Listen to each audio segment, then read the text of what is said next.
going to do a quick tutorial on how to trim your fringe.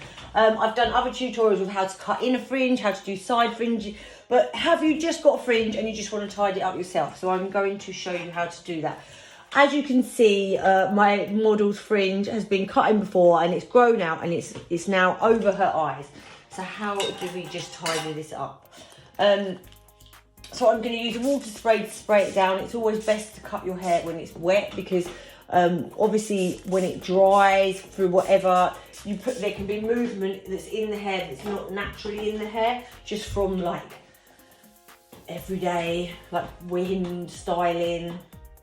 So we take our section like a V because that is the way the hair will sit and frame the face nicely.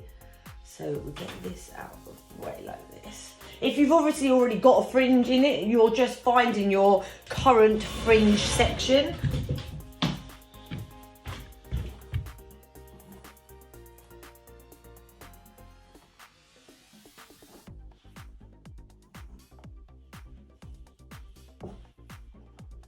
So what you want to do is you want to pull it like that so you can see from the front whether that shape, that triangle shape, is an even shape and it's coming from the same part of the head. Got quite a deep fringe, it might be better to do it in a couple of sections. If it's quite fine, I mean, it doesn't make that much difference. So, but I mean, she's got quite a deep fringe there. So I'm going to take one section back and pin this out of the way like this. Okay, and then always with a fringe, what I do is I take it slightly up in the middle and then just curve it round either side. So you're just going to go in like this.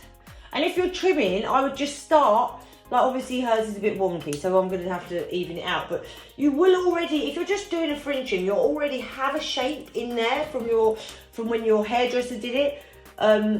So you're literally, you can just follow the line that's already there and just take it up. I'd start less, just start with like 1/2 centimetre and then just cut it straight first and then just chip into the ends of it. Because what that does is you've got your shape there and then the chipping in just breaks it up.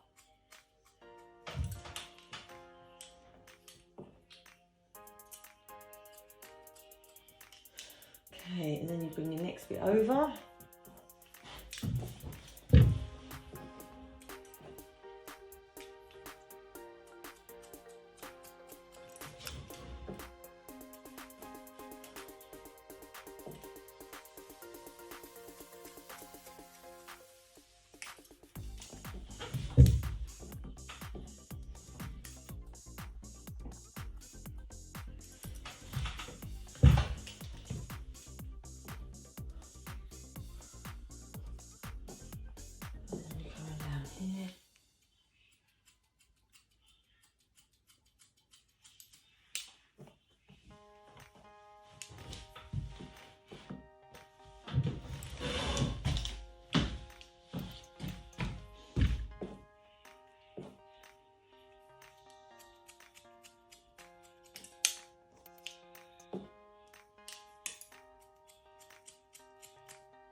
So you just see it's got that real tiny little curve in it like that. And I mean, basically, obviously, the way when you're trimming a fringe, everyone's got different ways that it's been cut in. So like the main tip really is to follow what your hairdresser has put in there before. I mean, if you've cut your fringe in yourself before and you're happy with it, then just follow the line that you put in before and just take like 1/2 centimetre up, just so that you can see, really. And then just use the chipping in to soften the edges.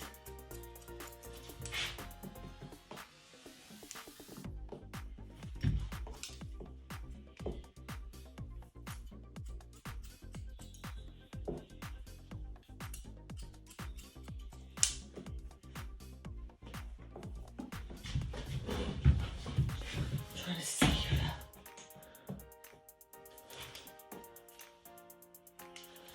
And that that's really just how you trim a fringe. It's literally just working with what you've already got there. Let's just blast that a little bit too.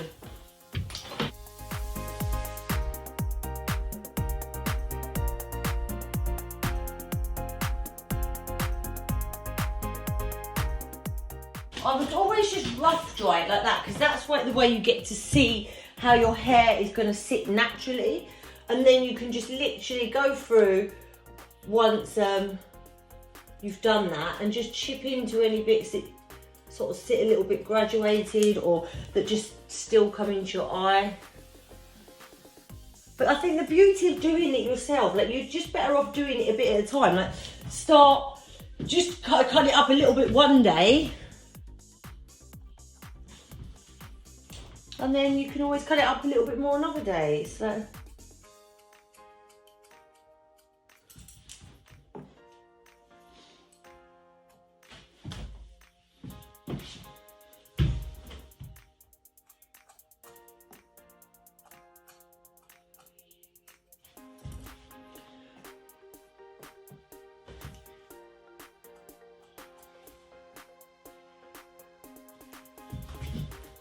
Okay, and that.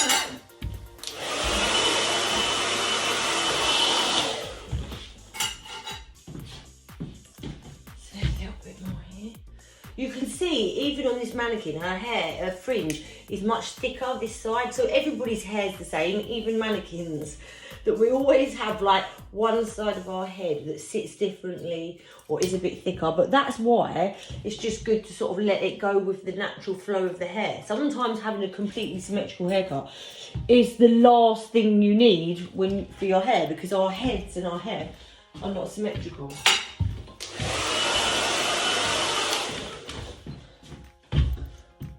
And that is how you do a fringe trim.